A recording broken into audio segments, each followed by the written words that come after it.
Considere el siguiente problema. En el dispositivo de la figura adjunta se muestra una barra homogénea de masa M minúscula 20 kilos que tiene un pivote en su extremo P. La barra se encuentra sujeta por el extremo opuesto por medio de una cuerda liviana inextensible C1 y de este mismo extremo atado a una cuerda C2 cuelga un cuerpo de masa M mayúscula 100 kilogramos.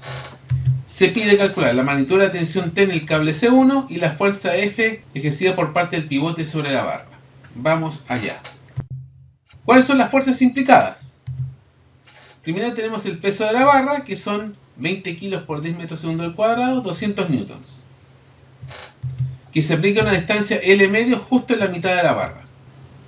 Después tenemos la tensión de la 2, que es la tensión de la cuerda 2, que va a ser igual a el peso de este cuerpo que está colgando, que es igual a M por G, que sería 100 kilos por 10 metros por segundo al cuadrado, que sería 1000 newtons, donde la tensión de la cuerda C2 es igual al peso del cuerpo de masa M mayúscula, y se aplica una distancia L del punto P en el extremo libre de la barra.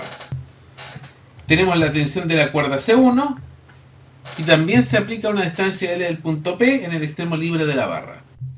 Además tenemos la componente vertical de la fuerza del pivote, que aquí estamos suponiendo que va hacia arriba. Si analizamos, aquí tenemos el peso de la barra hacia abajo, la tensión de la cuerda 2 hacia abajo, pero la componente vertical de la tensión de la cuerda 1 hacia arriba. Así que en principio esta podría ir tanto hacia arriba o hacia abajo. Vamos a suponer que va hacia arriba, tal como dice acá. Puede existir equilibrio de fuerzas con NP con dirección más I o menos I. La supondremos en dirección más I.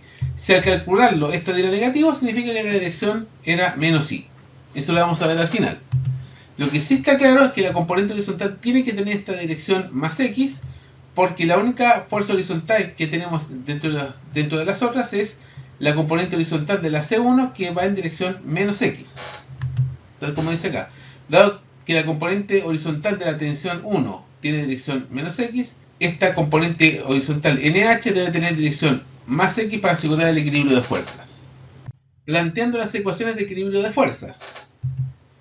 En el eje X, la componente horizontal de la reacción del pivote sería tensión 1 por coseno de 30.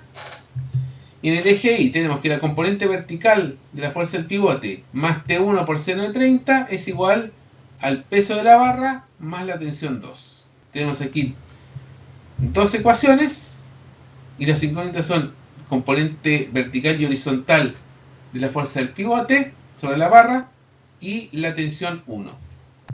La tercera ecuación viene del equilibrio de torque con respecto al punto P. Como las componentes de la fuerza del pivote se aplican al punto P, no ejercen torque y por lo tanto las fuerzas que ejercerían el torque serían el peso de la barra, la tensión de la cuerda 2 y la tensión de la cuerda 1.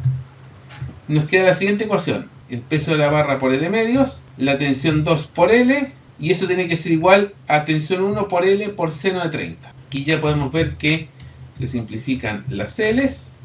Simplificamos la expresión, nos queda que el peso de la barra partido en 2 más la tensión 2 es igual a la tensión 1 por seno de 30, o tensión 1 partido en 2, y de ahí podemos despejar la tensión 1, que sería el peso de la barra más 2 veces la tensión 2. Todos esos valores los tenemos, y al evaluarlo nos da que la tensión de la cuerda 1 es 2200 newtons.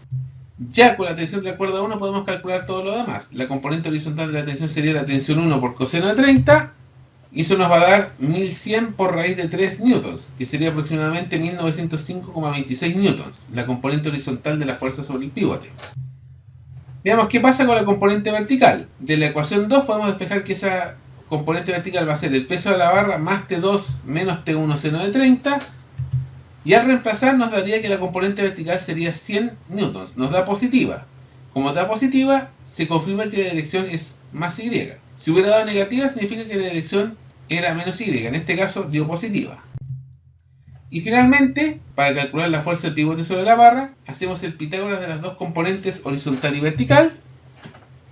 Y al hacer eso, el resultado que nos da va a ser que la magnitud de la fuerza del pivote sobre la barra va a ser 1907,88 newtons. Y con esto damos por resuelto este problema.